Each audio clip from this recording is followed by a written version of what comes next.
Sir शेतकऱ्यांचं असं म्हणणं आहे की उभ्या पिकांचे पंचनामे केले जात आहे बुवा असं. ज्या हार्वेस्टिंग झालेले त्यांची तर पंचनामे करून काय करणार आहे? ढेकळाचे पंचनामे करायचे नाही, कांदे वगैरे ज्या पोळी वावरात वावरात आहेत त्यांचेच पंचनामे होतील. जे घरात आणून ठेवले त्याचे पंचनामे त्याचे पंचनामे करणं अवघड आहे. ते नियमात बसत नाही. सांगितलं नाही कांदा काढून पडलेला आहे शेतामध्ये. जो काढून पडला आहे शेतात कांदा असेल तर त्याची पंचनामे करते. शेतात जे काही पिकं असतील त्यांचे पंचनामे रीतसर होतील.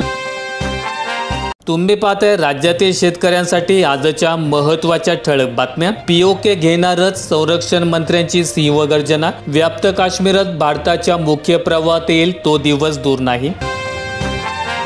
ढेकळांचे पंचनामे करणार का? कृषी मंत्री कोकाटे पुन्हा बरळले. कृषी मंत्री माणिकराव कोकाटे यांना पुन्हा एकदा शेतकऱ्यांसंदर्भात वादग्रस्त वक्तव्य केले. हार्वेस्टिंग झालेल्या पिकांचे पंचनामे करून काय करणार? ढेकळांचे पंचनामे करायचे का? असं वादग्रस्त वक्तव्य कृषी मंत्री माणिकराव कोकाटे यांनी केले. नाशिकमध्ये शेतकऱ्यांच्या बांधावर नुकसानीची पाहणी करायला गेले होते. त्यावेळी कोकाटे यांनी वादग्रस्त वक्तव्य केले. यामुळे आता विरोधकांकडून पुन्हा एकदा सत्ताधाऱ्यांवर निशाणा साधला जाईल.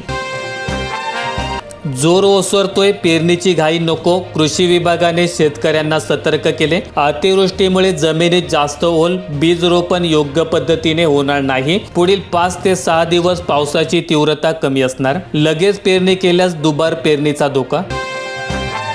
आता कृषी संशोधन थेट बांधावर. केंद्र सरकारच्या नव्या योजनेचा महाराष्ट्रातून शुभारंभ. या नव्या योजनेची अंमलबजावणी पुढील 15 ते 20 दिवसात होईल. प्रत्येक गावात 3 ते 4 कृषी अधिकारी आणि शास्त्रज्ञांची टीम पाठवण्यात येईल. हे अधिकारी शेतकऱ्यांना मार्गदर्शन करतील, प्रश्नांची उत्तरे देतील आणि प्रत्यक्ष उपाय सुचवतील.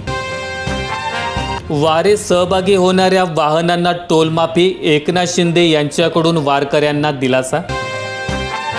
पशुपक्ष्यांच्या हालचालीवर शेतकऱ्यांचे लक्ष. पावसाचा अंदाज बांधण्याची पारंपरिक पद्धत. शेती कामांचे करतोय शेतकरी नियोजन. धनंजय मुंडेंकडून आत्मशांतीचा शोध. इगतपुरीच्या विपश्यना केंद्रात दाखल. 10 दिवसांच्या या ध्यानसत्रासाठी त्यांनी स्वतःला सर्व राजकीय आणि सार्वजनिक व्यवहारांपासून अलिप्त ठेवले. महागाईच्या तुलनेत हमीभाव तुटपुंजा. मूग 8,768, तूर 8,000 तर सोयाबीनला 5,328 रुपये भाव. काय सांगतात? 2,652 लाडक्या बहिणी निघाल्या सरकारी कर्मचारी. 1.20 लाख कर्मचाऱ्यांच्या तपासणीतून पोलखोल. अजून 6 लाख कर्मचाऱ्यांची पडताळणी होणार.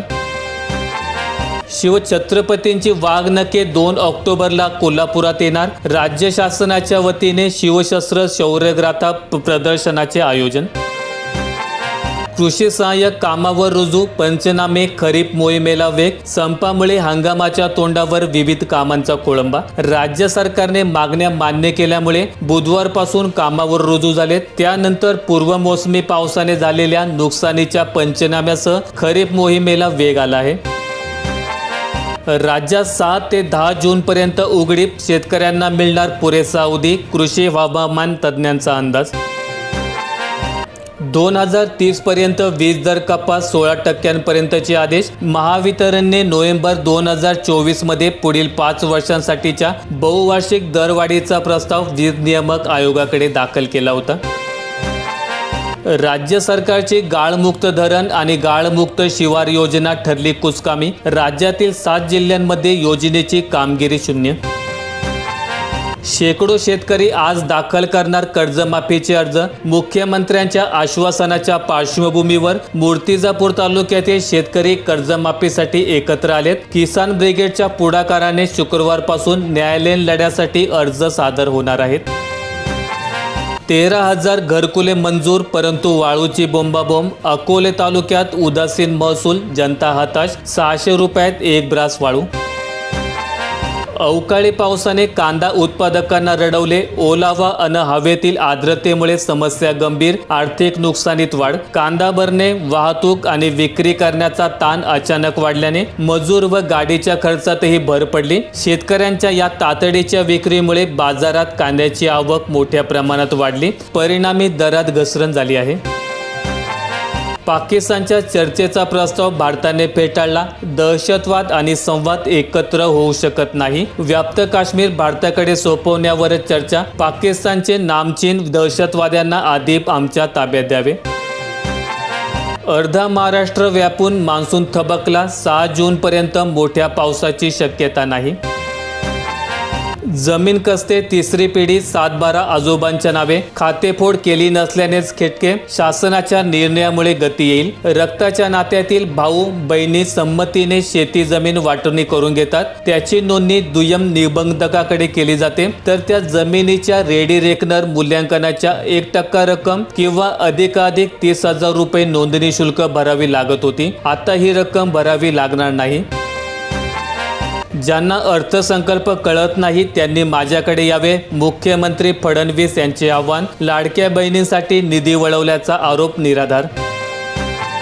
पावसाच्या सुधारित अंदाजामुळे खरीप पेरणी वेळेवर होईल. ICARला अपेक्षा. यंदा मान्सून हंगामात 160% पाऊस पडेल असा सुधारित अंदाज हवामान विभागाने दिला आहे. त्यामुळे खरीप पिकांची पेरणी करण्यासाठी चांगले संकेत मिळत असल्याचं ICARचा दावा आहे.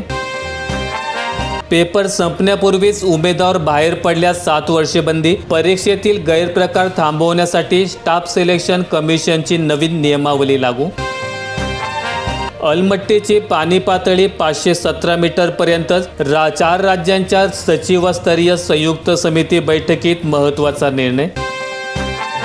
एकरी 10 कोटी व एक रकमी व बाधित क्षेत्राच्या 35% विमानतळ हद्दीमध्ये भूखंड देण्यात यावा. सरकारसमोर ठेवल्या अटी. पुरंदर विमानतळासाठी एकतपूर व मुंजवडीकरांच्या सरकारसमोर 8 मागण्या. यंदापासून जुनी पीक विमा योजना. कृषी मंत्री कोकाटे यांची माहिती. शेतकऱ्यांना भरावा लागणार 2% प्रीमियम. मोठी बातमी. पंढरपूरच्या आषाढीवर कोरोनाचे सावट. माळशिरस तालुक्यात दोघांना कोरोनाची लागण. आरोग्य विभागात उडाली खळबळ. येत्या 18 जून रोजी संत तुकाराम तर 19 जून रोजी संत ज्ञानेश्वर महाराज पालखी सोहळ्याचे पंढरपूरकडे प्रस्थान होणार आहे. कांदा साठवणीवर शेतकऱ्यांचा भर. बाजारपेठेत दर मिळेना. दरात घसरण. व्यापाऱ्यांकडून अडवणूक होतात. चाळ उभारणीला वेग.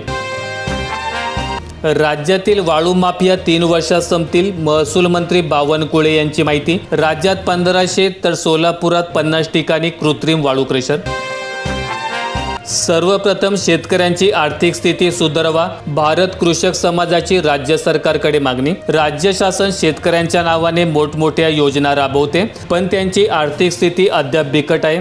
भारत कृषक समाजाने थेट आर्थिक प्रगतीसाठी तातडीने उपाययोजना करण्याची मागणी अजित पवार यांच्याकडे केली आहे. माहिती आवडल्यास व्हिडिओला लाईक करून दररोजच्या बातम्या पाहण्यासाठी चॅनल सबस्क्राईब करा. धन्यवाद.